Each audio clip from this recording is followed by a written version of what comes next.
You can start, Cliff.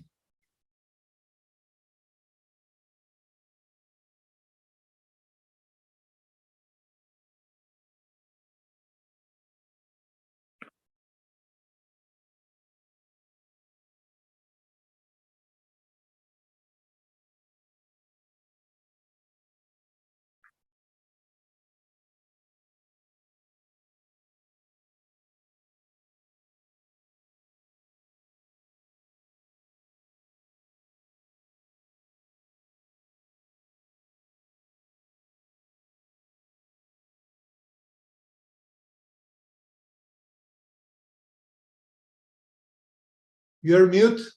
You're muted, Cliff.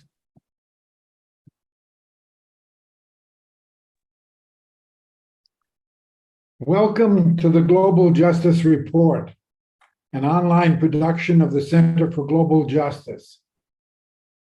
I'm Cliff Durand, your host for today's meeting.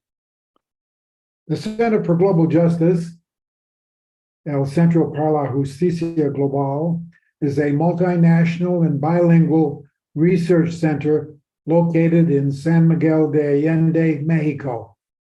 The center is devoted to research and learning for a better world and empowering a solidarity economy.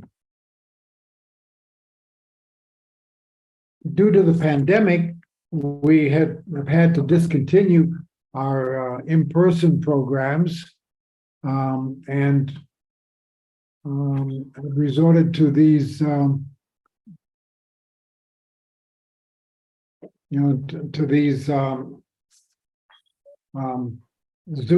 events. Without our previous revenue-generating programs, we now depend on your donations to support these webinars and to be able to pay our local staff. You can donate at www.globaljusticecenter.org.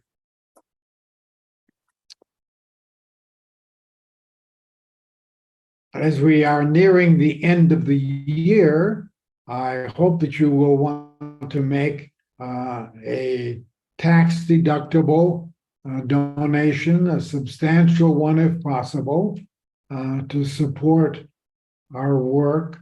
The center is in debt, and we definitely need whatever donations you can make. And so again, you can donate at www.globaljusticecenter.org. Today's program will look at the experience of self-management, which appears to be reduced to a few specific cases. Recuperated enterprises in Argentina, cooperatives of different types in several Latin American and European countries, community expressions generally associated with Native peoples, cooperatives or networks of agri-food production in Brazil and in some other countries, multiple experiences of social economy or popular economy in diverse movements. The strength of example of these movements seems more diminished than ever in the face of a devastating crisis and the advance of far-right forces. However, they are possibly the only valid response that can offer an alternative of social and economic organization to a world economy in crisis. The other possibilities, progressive governments, the recovery of Keynesianism, the expansion of public assistance policies, etc., fail to consolidate more than survival. Self-management, we think, is still an alternative, provided that we analyze what concrete existing experiences can teach and not only abstract lessons. In this presentation, Andres Ruggieri will review the situations of self-management in some Latin American countries and briefly analyze its problems and potentialities within the framework of the planetary crisis. Andres Ruggieri is a social anthropologist at the University of Buenos Aires, and since 2002 has been directing the Open Faculty Program, a team of faculty of philosophy and letters of the university that supports, advises, and researches with the companies recovered by the workers. He has published 5 books, among them Crisis and Self-Management in the 21st Century and The Recovered Companies, Workers' Self-Management in Argentina and Latin America. And with that, let me turn the floor over to Andres. After his presentation, of course, the floor will be open for discussion and questions. Take it away, Andres. Thank you, Cliff, and Bob, and Betsy, and everybody. Excuse me, my English is not so good. Maybe I will need some help in Spanish if you don't understand me, or I can explain properly the ideas I will go to express here, but we go ahead.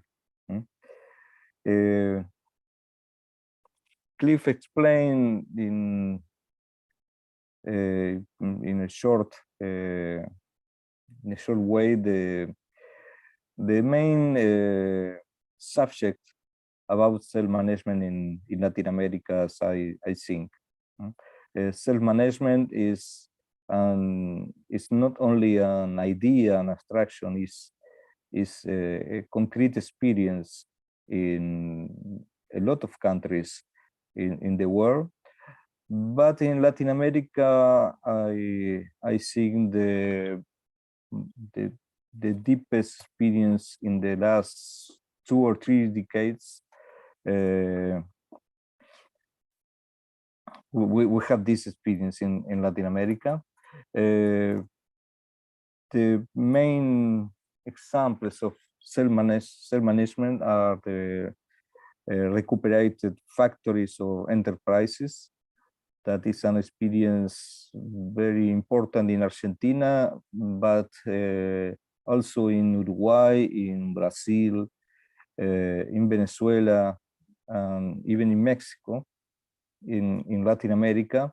We can find this kind of self-management experience in other countries in Europe and in Asia too.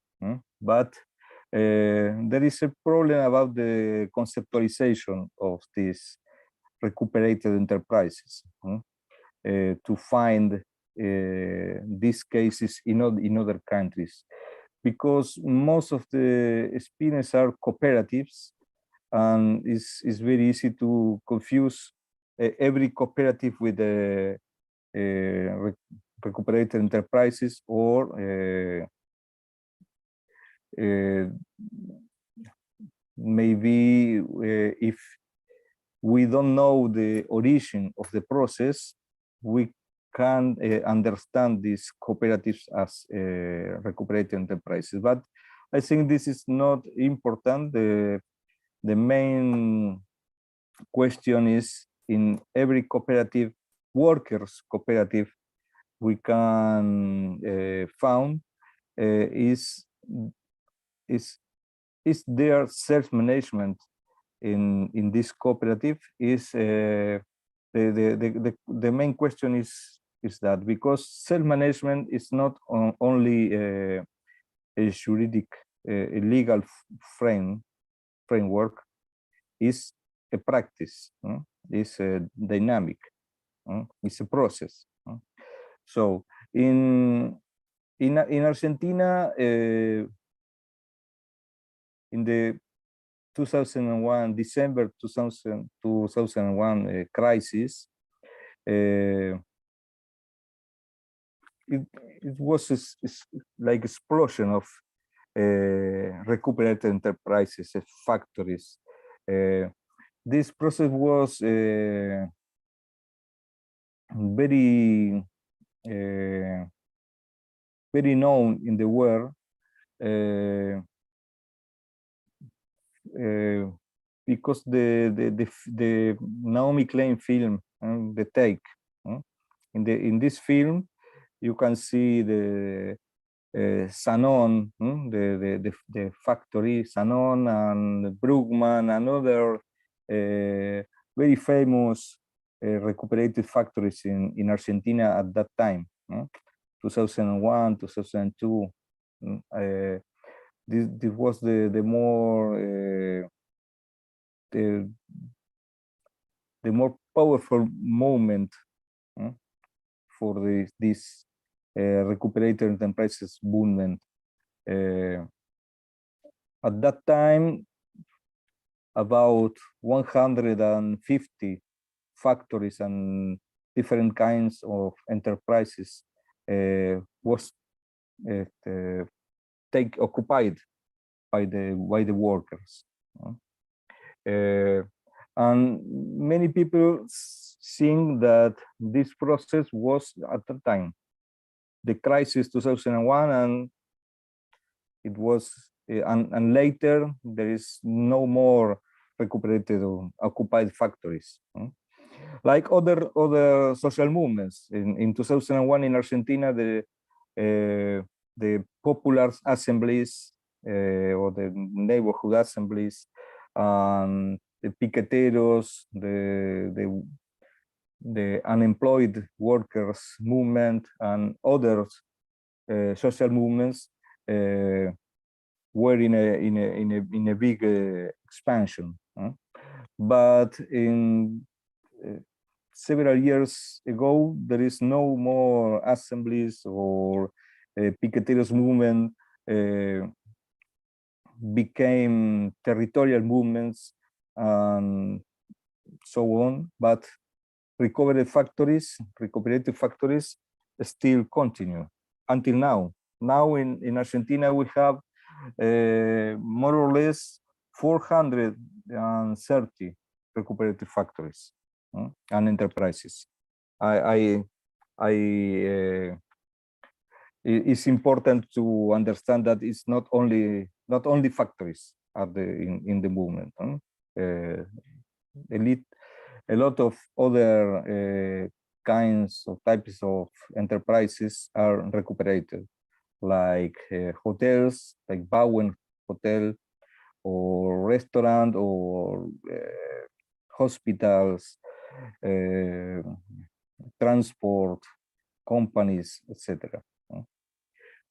So there is the Argentinian experience of recuperated enterprises are not a social movement, like in this this kind of interpretation that a social movement is not a class movement.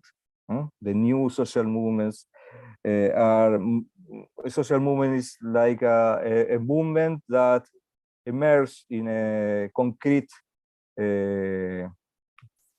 time and for one objective, and maybe interclass. I don't know if in English is correct that I invented in the the definition, but in Spanish is more or less a translation, but the recuperative factories or enterprise movement is a working class movement. Is the relationship with the unions and other kinds of workers organizations is very clear. In the factories that there is no union before, it's more difficult to recuperate, to occupy, to conduct the organization of the workers, etc. So the relationship, the link between the previous workers movement and the recuperated enterprises movement is very clear in Argentina and in Brazil and even more in Uruguay, because in Uruguay all the cooperatives that conform by recuperated enterprises are organized inside the general union, the PIT-CNT. So in Argentina there is another problem, because more of the unions don't recognize the cooperatives like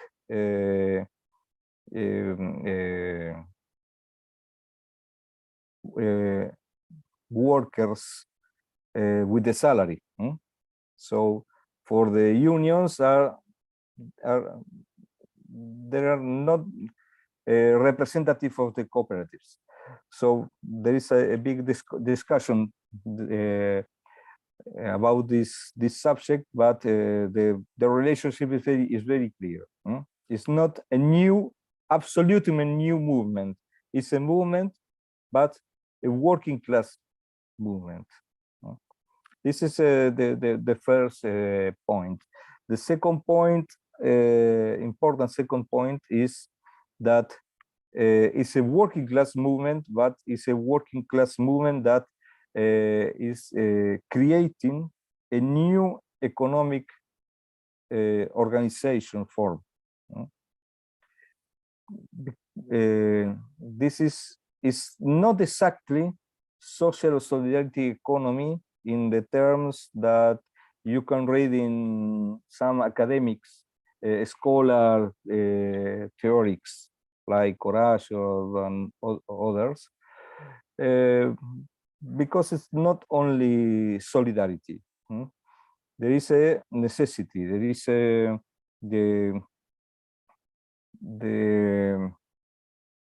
the first objective to recuperate the factory is to work. And later there is other things that we can think about this process. But the first question is to recuperate the job, to create a new work for the workers, and later we can think about how they can create this new job, because it's a collective organization. It's very different than the previous enterprise. In the previous enterprise, the capitalistic enterprise is very clear. There is the boss and the workers. There is a capital and the work. And here there is no capital. There is only workers and maybe some facilities and machines in very different kinds of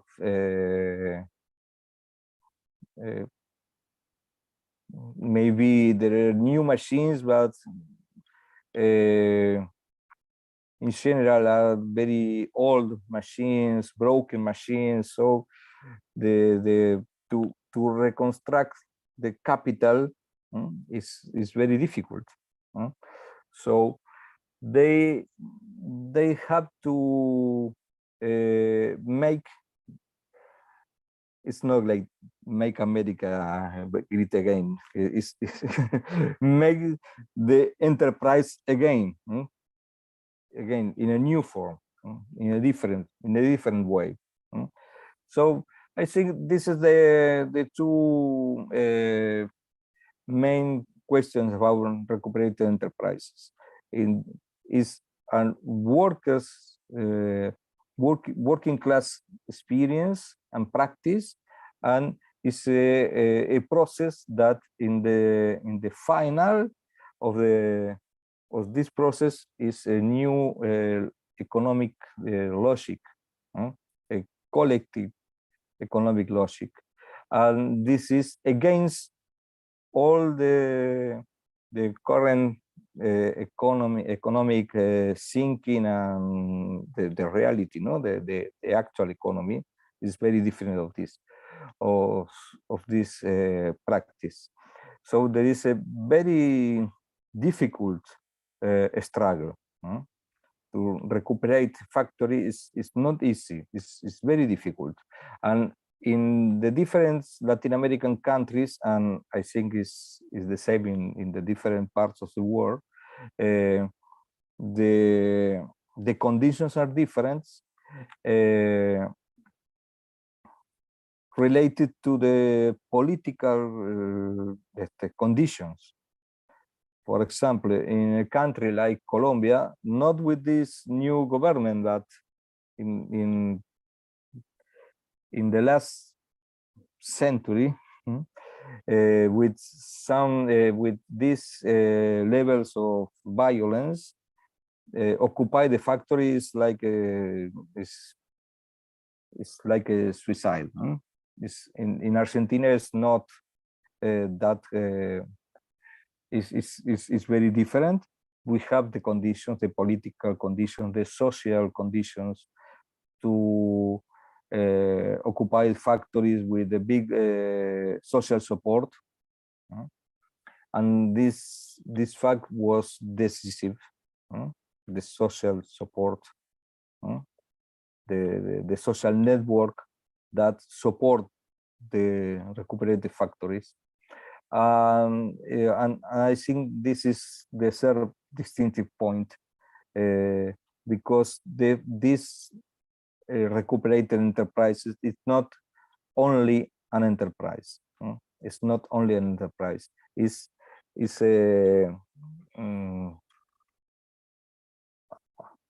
the central point of a very deep network of social relation between the community and the factory, the university and the factory, other cooperatives and this enterprise, and so on.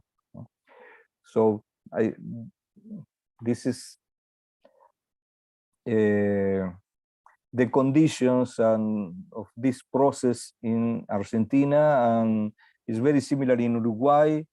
A little bit different in Brazil, but it's very different in Venezuela, because in Venezuela is the recuperation factories was inserted in a very different political process.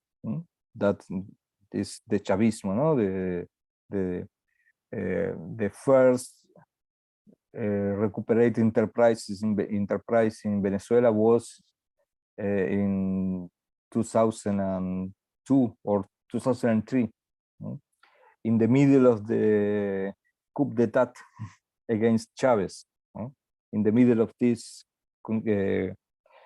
conjuncture. I don't know if is like this is the correct word, but in this moment. Coup d'etat is correct in English. Coup d'etat, yes, is correct. Okay, I remember more or less this. in this coup d'etat in Venezuela in 2002 against Chavez, and there are two coup d'etat. in 2002, and in the beginning, in April, the classical coup d'etat, and in October, November, began the blockade, the economic blockade, to PDVSA, and they provoked a big economical crisis. So in this movement, a lot of businessmen, Venezuelan businessmen, to boycott the economy, went to the United States and abandoned the factory. So in this process, the workers occupy the factories, and more or less 30 or 40 of these factories became recuperated factories in Venezuela. It's very similar that in Chile, in the Salvador Allende time, with the cordones industriales. No? The cordones industriales are very similar. No? The businessman, the bourgeois, bueno, los burgueses, the bourgeois, went outside Chile or try to boycott the government, closing the factories, and the workers occupied and continue the production. But this kind of process are very different that in Argentina. In Argentina, the bosses, the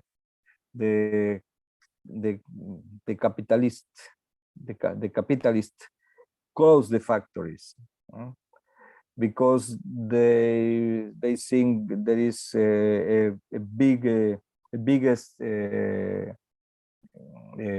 business in other kind of sector of the economy, or to import the same product, and there is like a lockout.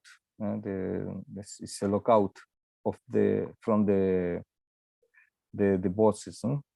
It's very different. It's very different, the neoliberal context, that that kind of political crisis between left and right.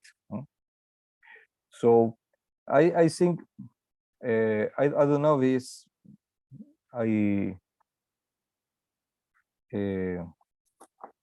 You can understand that I'm saying. Maybe I can make some acceleration in Spanish if you did understand, to translate, but if not, I continue. No, you're very clear. Please continue. Okay, We thank you. understand fine. Was a lot of time I don't speak English so long. I think in the current situation in the world, we are in a very difficult situation. The capitalist system is in a vital crisis. I don't know if is good. Is correct, but it's a vital crisis. It's a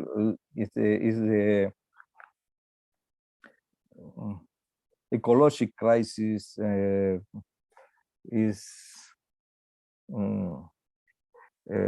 We are in a situation of war in Europe that impact all over the world, and the right, the extreme right, is increasing.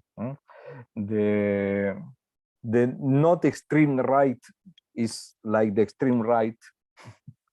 There is no many difference. There is a radicalization of the dominant class. it's a radical political and economic radicalization of the dominant classes in the world.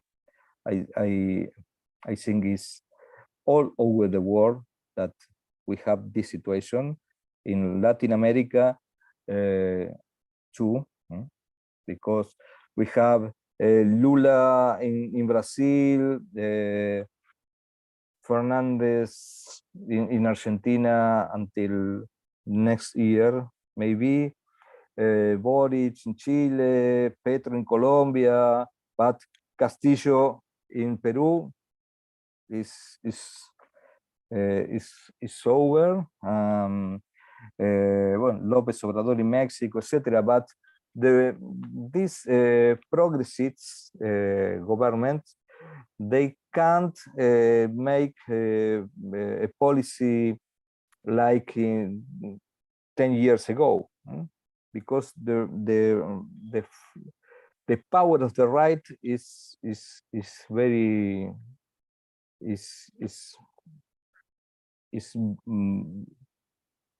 well, it's more it's powerful that in that time. So for the working class, this is more pressure. There is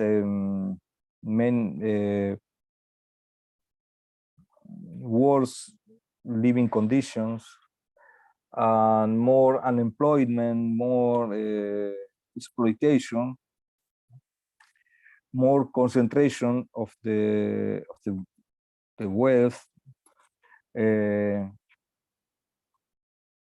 We have a very aggressive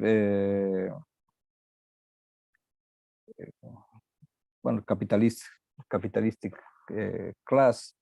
So in this, we have a lack of alternatives in the left. And the leftist governments in our countries, they have no new solutions for the new problems. They try to make the same policy that 20 years ago or 15 years ago. The problems are different because the situation is different. And the right learned the lesson, the lesson. They learned. So they try to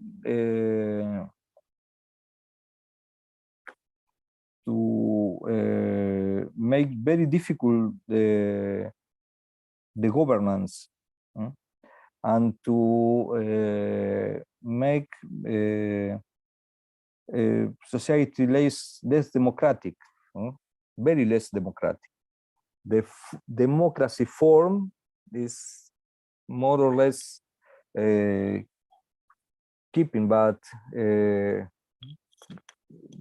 all our societies are less democratic than 10 or 20 years ago. In this situation, I think the self-management experience are very important, because self-management is not only to conform a cooperative or to keep the work, or even make a small experience of solidarity economy, etc. Maybe it's the last opportunity to make an alternative to the capitalism. Maybe it's the last opportunity, because the last opportunity in this time, maybe in 2 centuries, I don't know, but now to take the power of the state is necessary, is obvious, obviously necessary, of course, but it's not enough. It's not enough. To win an election is not it's not enough, because we have not the power with to only with the state, because the capitalism is very more than state. We know this fact, but the left, I think, in general, don't remember this. We think for a lot of years that we take the state and we have everything. Well, we have the state and we have almost nothing, because they have the economy. They have the power in the economy, and the capitalist economy is not democratic. And self-management is the democratization of economy. In the center of the economy, in the main part of the economy is the contradiction of between classes, between capital and work, and the working class. So is democratize the economy and the labor and all this very important part of our society. But it's not easy. We have to learn of experience. I think it's not only an abstraction, an abstract idea, self-management, and to think about a wonderful future world, and an ideal society, because this is an utopia, and we all we know this Galeano phrase, no? The utopia is good to walk, but utopia it doesn't exist. So we have to learn about the real experience, because if we can learn about the workers that recuperate the factories and how they manage in the practice almost without theory. There is no a book that say if you recuperate the factory, these are the rules that you have to follow, and there is a success. There is no like this. Every self-management experience are different. We can learn some kinds of general tendencies, trends, but every experience are different, and the movement is very complex. The self-management movement is very complex. It's very interesting. So it's not only experience; it's the experience of the alternative, possible future alternative to replace the capitalism. I think we have to study this experience in different countries and in different contexts. It's a way to expand the left thinking of the late framework. I think so. The last thing issue I want to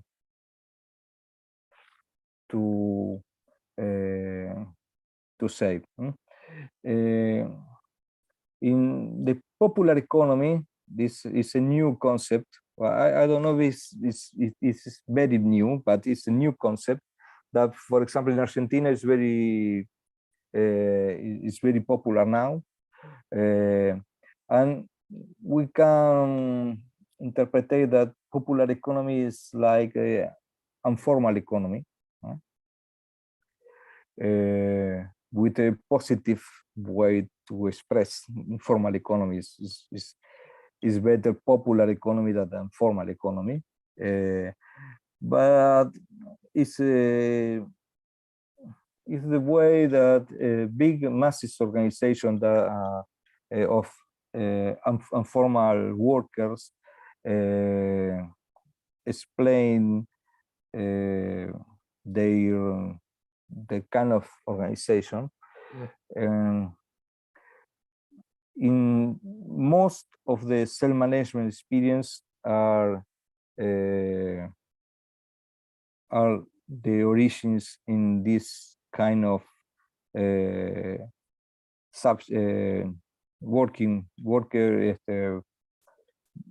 kind of workers that even the recuperated enterprises are formal workers that are trying to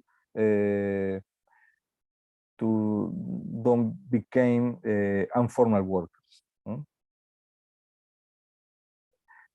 So in most of the cases of the popular economy, I think the real situation is that all of these workers that are they are, for example, textile workers in domestic labor, or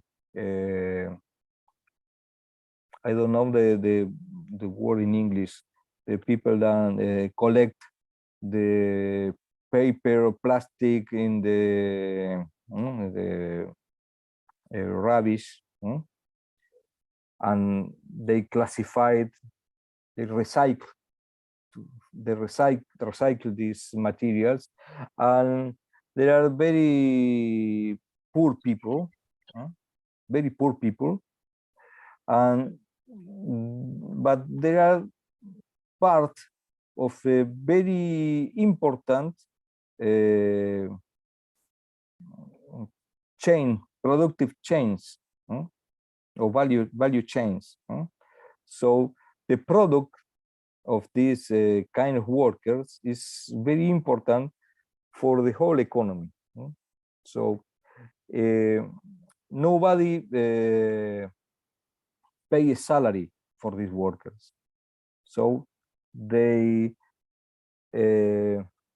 have some money selling this plastic or cartoons to an intermediate and very steps forward. There is a businessman that make the industrialization of this kind of material, but this product is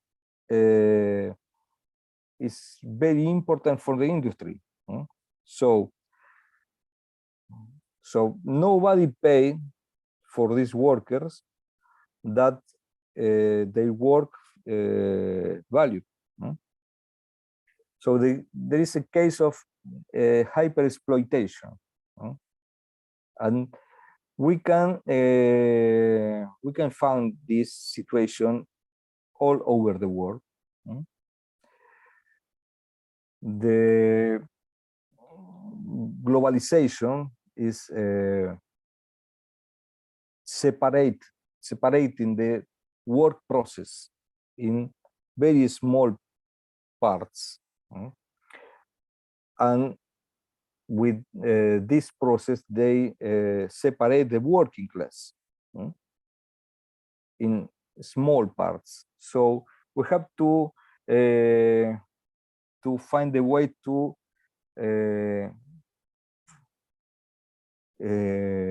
join the working class again. self-management maybe is one of these strategies. It's not only to create a new economy, it's also to make relationships between the different parts of the working class that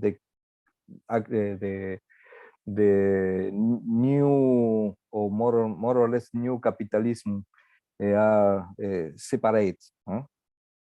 So I think the importance of the self-management is in this kind of people, because in this kind of people is maybe a real alternative, not only to survive, but to improve their living conditions. And if we found the way to improve the living conditions of the the poorest of the working class people, we can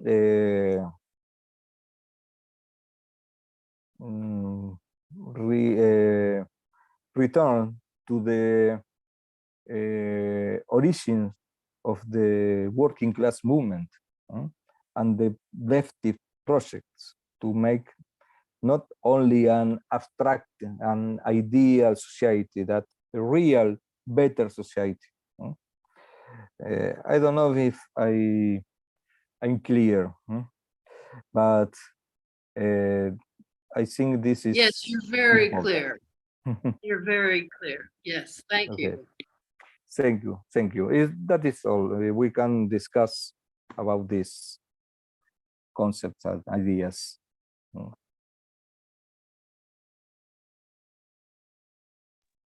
Cliff, are you going to call on people? Cliff even there. Cliff, are you there? Yes, I am. Thank you. Yeah, I have. I just want to tell those who are watching this on YouTube that you can get your questions to us by sending a message to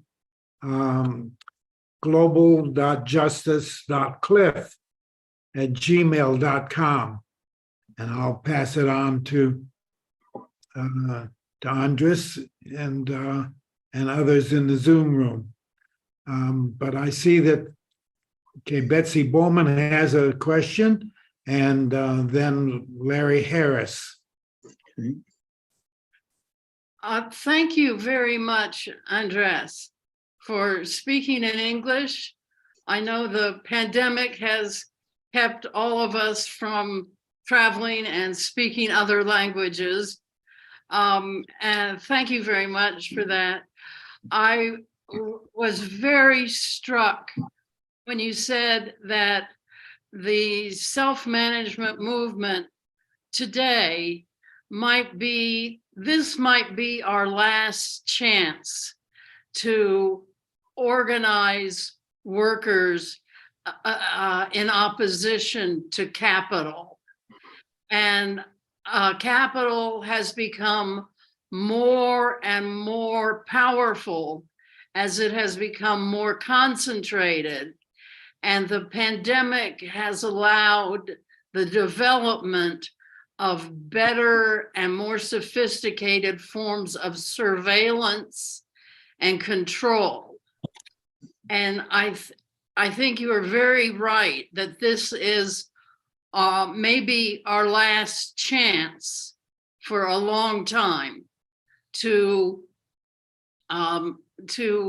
generate class consciousness among workers who have been divided into and splintered or fragmented into so many little pieces, so many little parts of the chain of production and the chain of the creation of value. And I want to thank you for emphasizing this. And I was also very struck by your discussion of social movements as they arise because of a particular issue. And part of our job as intellectuals, is to show how all the social movements for the environment, the social movement for women's rights, the social movement for the rights of people of color, that all of these are part of the same movement for all the workers of the world to survive in a very, very difficult situation, which is becoming more difficult every day, especially with the environmental crisis we see, which is threatening everyone. And of course, the nuclear threat because of the war in Europe. So that's really a comment, not a question. My question would be, do you think that organizations such as the Progressive International, the Manifesto Group, and then of course much older organizations such as the landless workers in Brazil, the Via Campesina all over Latin America, are these movements? The Progressive International will be having a conference in January 25 in Havana to discuss a new international economic order. Do you think that these organizations that are separate but can work together to help promote the necessary class consciousness that is necessary to combat the power of capital now?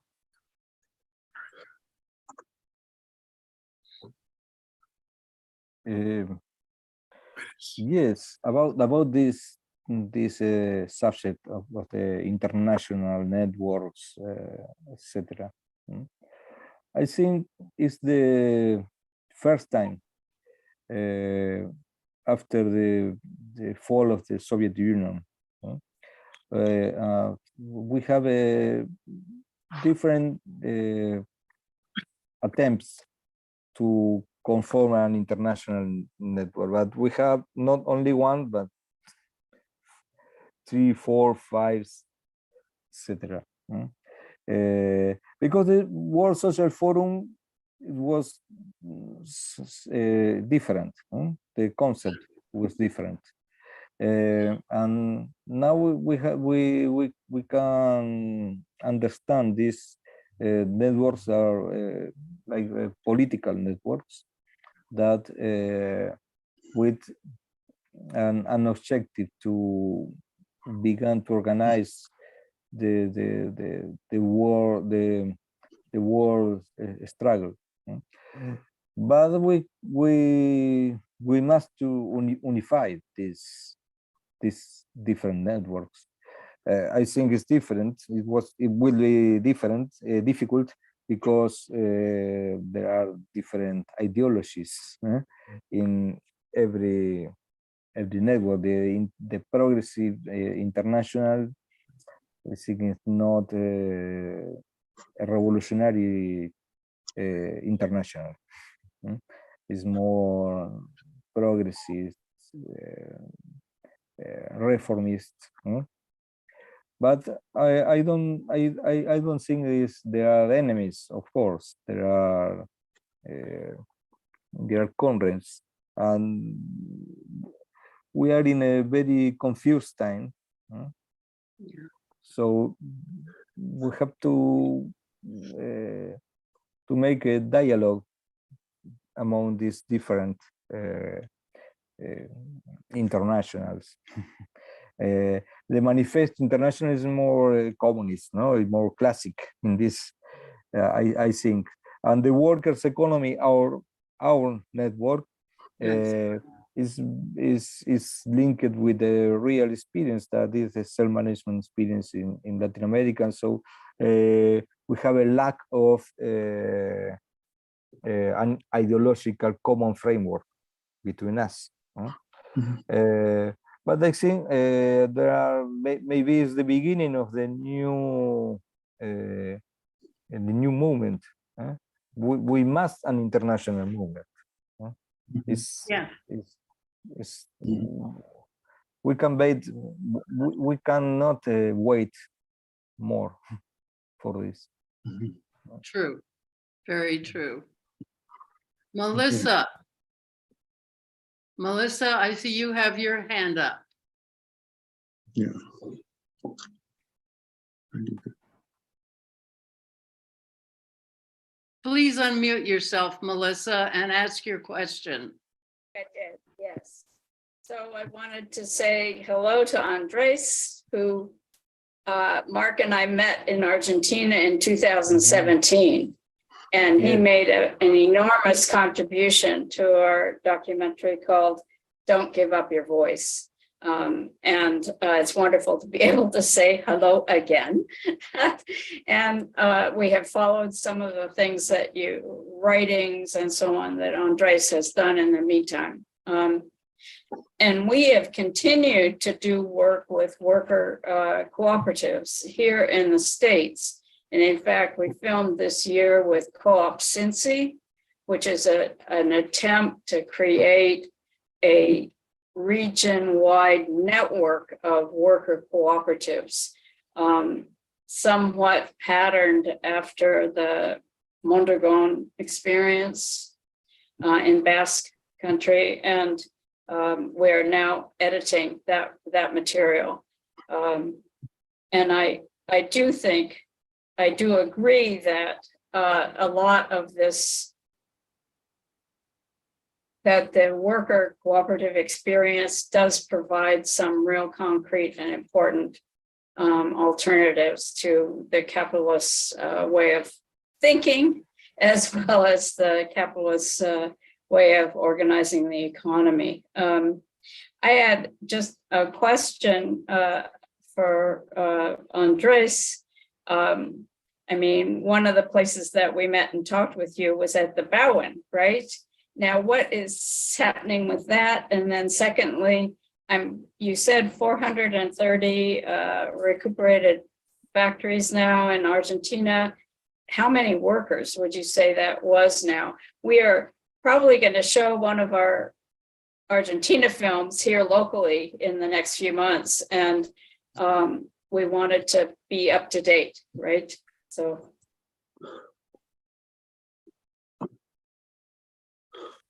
Okay, the question is about the number of workers in the recovery factories.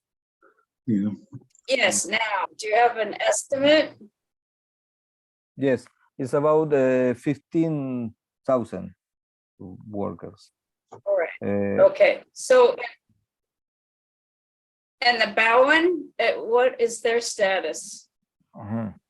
If the Bowen, yes, I mentioned this question. The Bowen Hotel closed in the middle of the pandemic.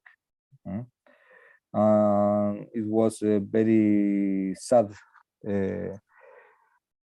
issue for us, because the Bowen was a symbol for our movement, and they can continue with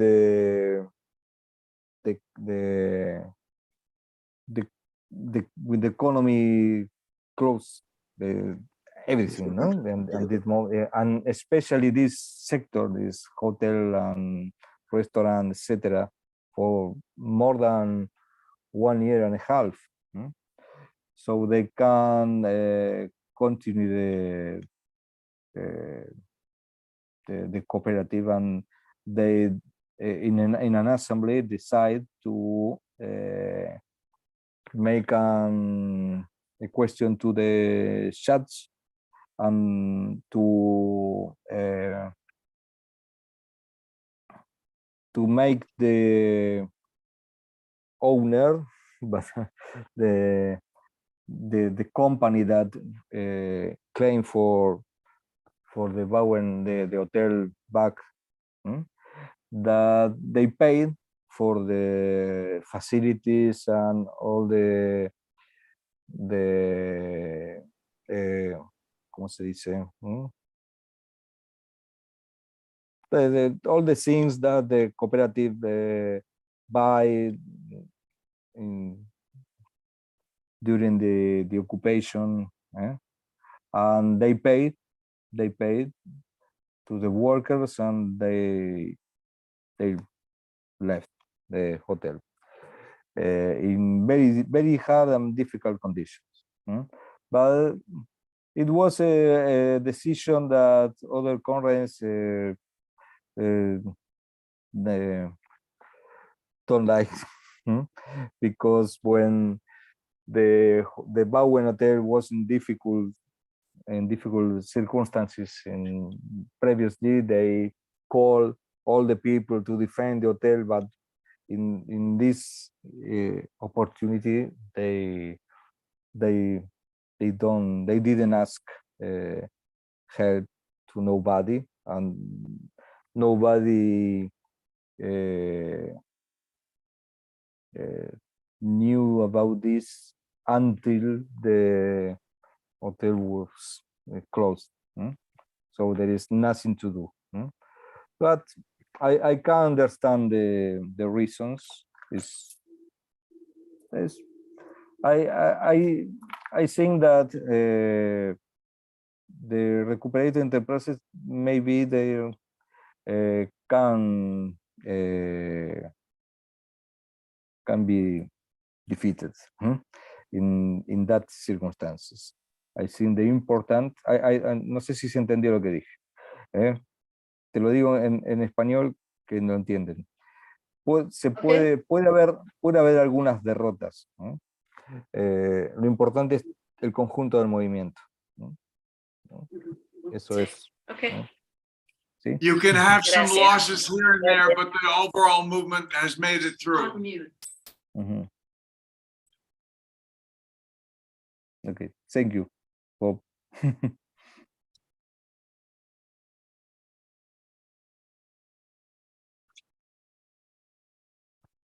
Call on someone, Bob. Larry, you had your hand up.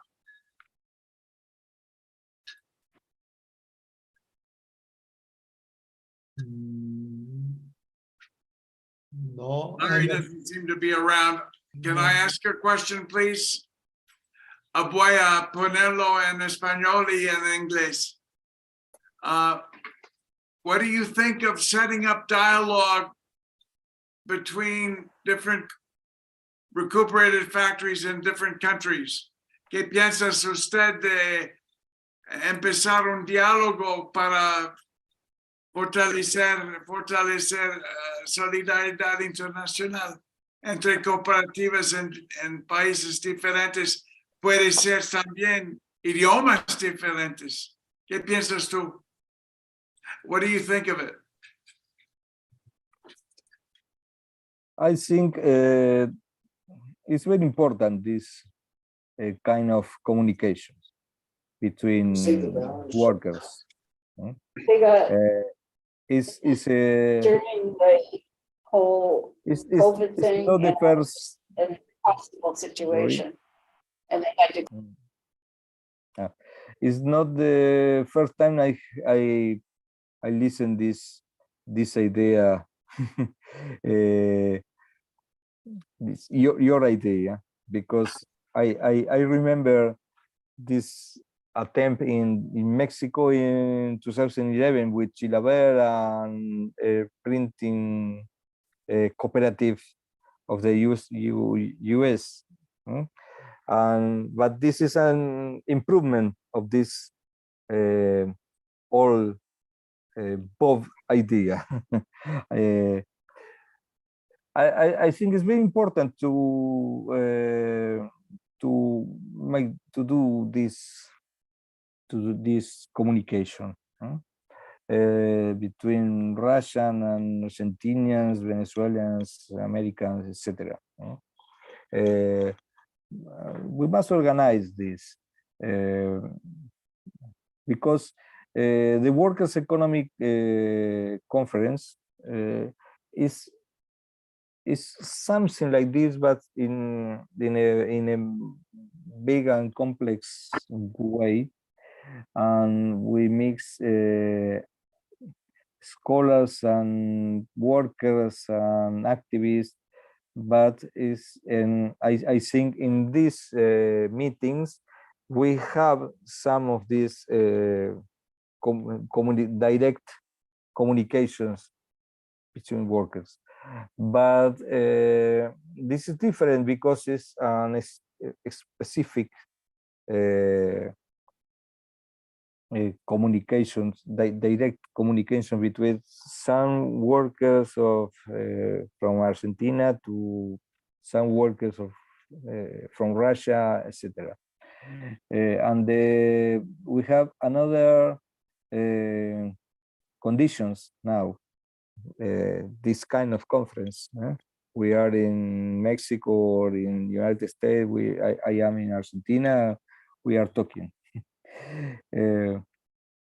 But I think we have to make to think the objectives, the concrete objectives for this kind of communication, because maybe it's an isolated meeting. I am curious about the Argentinians workers, and we have some curiosity, to make a contact with the Russians, etc. But if we have some specific political objectives previously discussed by us with the different cooperatives, we can organize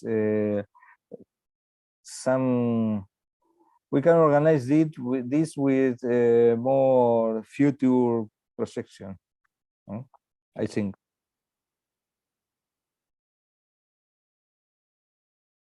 I'm sorry that we missed Larry Harris. He had to leave, but Mark Ginsburg has something to say. Andres, thank you for your presentation and the other work you do. My question really is about the inter-organizational context of these recuperative or self-managed enterprises. I mean, some of them at least depend on obtaining raw materials or other resources from other companies, but I'm particularly interested in the role of banks in this picture, and both how easy it is for these organizations, whether in Brazil or Uruguay or Argentina, to get financial resources, and in what ways does this connection with the banks in particular limit the way in which they can operate? Perhaps a few examples would be helpful. And thank you again.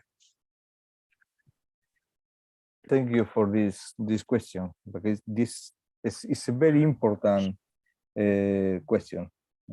The financial aspect of the self-management, because all the self-management cooperatives or enterprises are inside the capitalist system. So they have to survive inside the market, and in the market you need money, you need capital, you need financial well, it's financial resource. So in Argentina, it's very difficult, this question, because the bank system, they, of course, they don't sympathize with the workers who occupies the factories, and for the capitalists, they stole the companies. So it's very difficult to find this kind of results. Even the public banks and the cooperative banks, they can't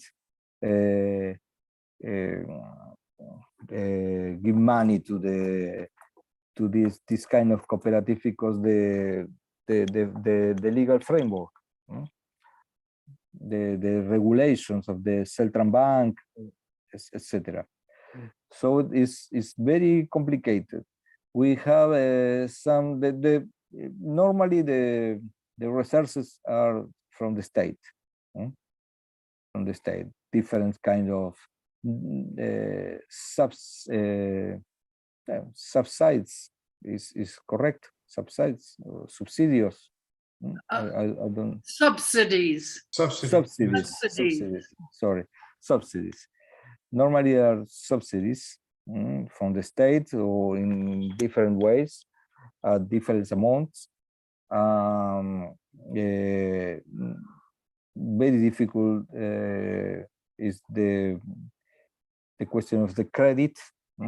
So in fact, the workers cooperatives, they operated in cash. There is no, it's very difficult to the bank's operations.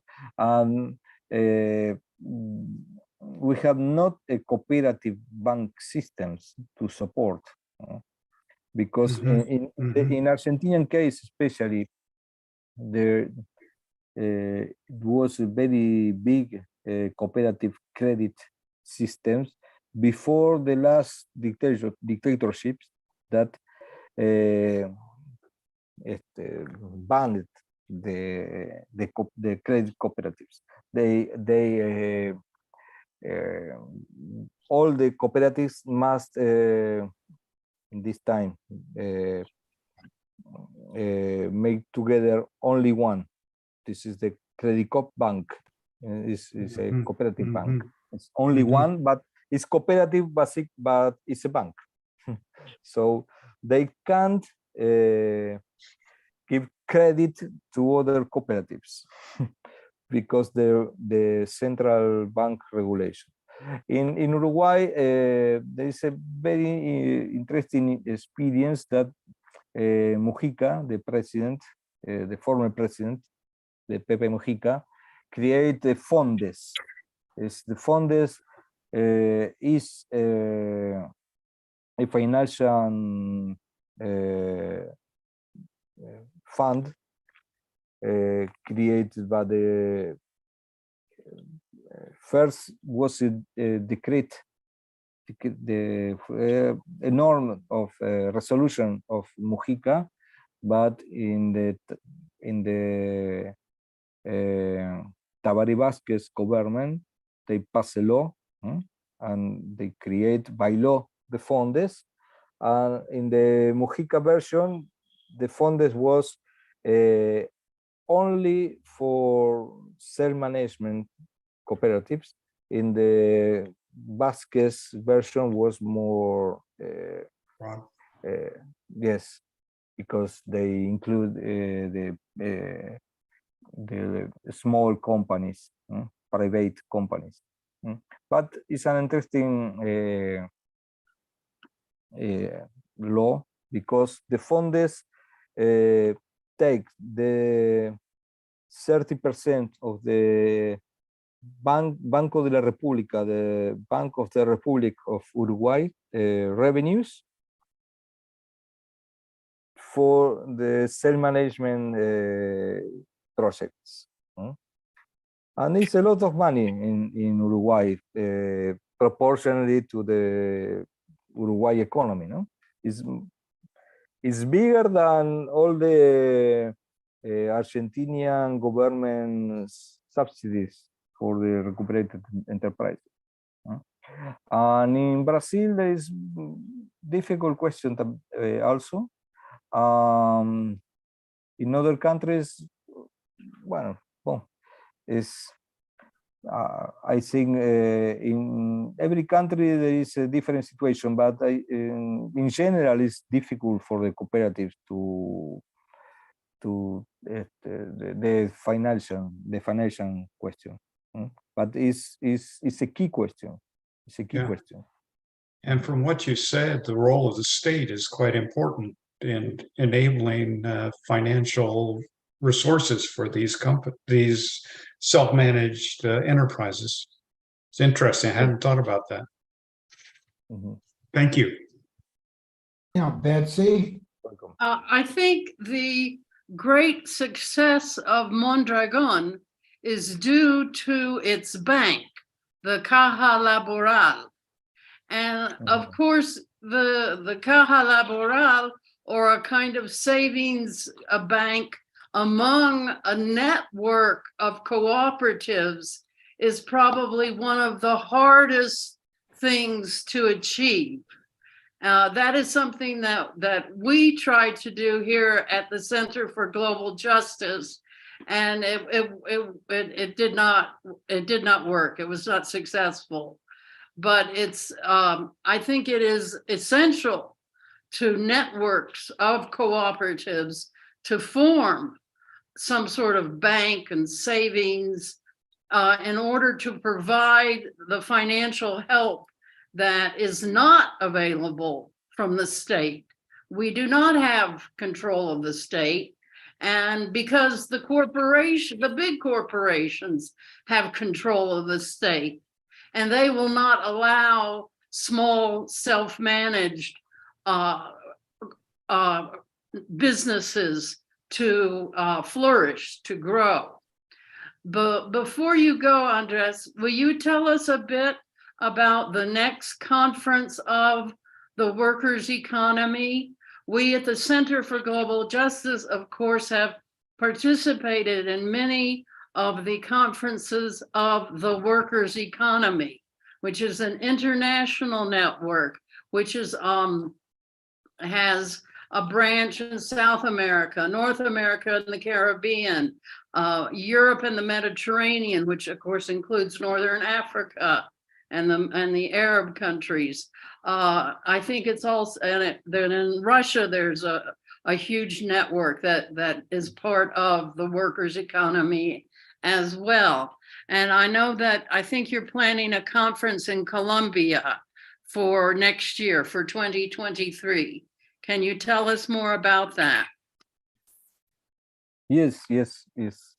The idea is to make the ninth meeting of the workers' economy in Colombia next year. We have no exact date, but I think it's about July or August in Bogota or in Medellin, because the main cooperative organizations in Colombia are in these two cities. The capital, Bogota, and Medellin is the second largest city in Colombia. I think it's necessary to make this meeting in Colombia for our network, because like everything, the pandemic was very make a big they cut the sequence of the meetings, because we have a meeting every 2 years, and in the intermediate years the regional meetings in North and Central America, South America, and the Euro-Mediterranean, and we cannot make the meetings in after the meeting in Brazil in 2019. Last year we organized the meeting in Mexico, but by online. But it's not the same because No. maybe a lot of people can participate like us now, but the meeting with the people together in the same place is very different. So in Colombia, our Congress and the Colombian Congress said this is the moment to make this conference, because there is a very different political conditions with the Petro's government, and the Colombian government has a big interest in the self-management and the solidarity economy right now. So we have to make this conference there in Colombia next year. Yeah. There is a lot of experience in Colombia, even in a country like that violence, political violence, like as in Colombia. No? For example, the former guerrilla militants, o guerrilla, ¿cómo se dice? Guerrilleros. Bueno, los guerrilleros. They No, no. The FARC, the FARC, yes, but the ex-FARC, the former FARC's fighters, they form a commune, that is a organization that to build self-management cooperatives in the territories that through the peace agreement, the Colombian government give to the former FARC fighters, and they try to organize cooperatives there, but they have any experience because they were an army. It's very different than an army than a cooperative. So they are very interested in this in our network, and the traditional cooperatives in Colombia too. There is some important experience, and the different social movements in Colombia are interesting. So I think it will be a very great conference in Colombia next year. we plan to attend. Excellent. We'll see you there. Of course. Well, thank you, Andres, for a very informative presentation. I hope our audience has enjoyed it as well. And I want to thank all those who contributed to the discussion. Today's webinar is the 42nd that we have done this year. Altogether, we have done 122 webinars since we began in June of 2019. All of these are available on our website at www.globaljusticecenter.org. to support this work, I hope that you will be able to make an end of year tax deductible donation. There's a lot of work that goes into this, and we need your help in being able to cover these expenses. This is the last webinar for this year. We will resume in on January 9th with a webinar on That Was the Year That Was with Margaret Flowers, Adjoa Efatayo, Jerry Harris, and Arturo Yarish. That will be, of course, at 1 o'clock Central Standard Time. Let me give thanks now to our webinar team who has assisted us throughout this year. Liz Mestras, Gregory Diamond, Roberto Robles, Olivia Canales, Bob Stone, Betsy Bowman, and myself. And now this is Cliff Durand signing off until next year. Adios, amigos. Cuídenles. Y gracias y disculpen mi inglés.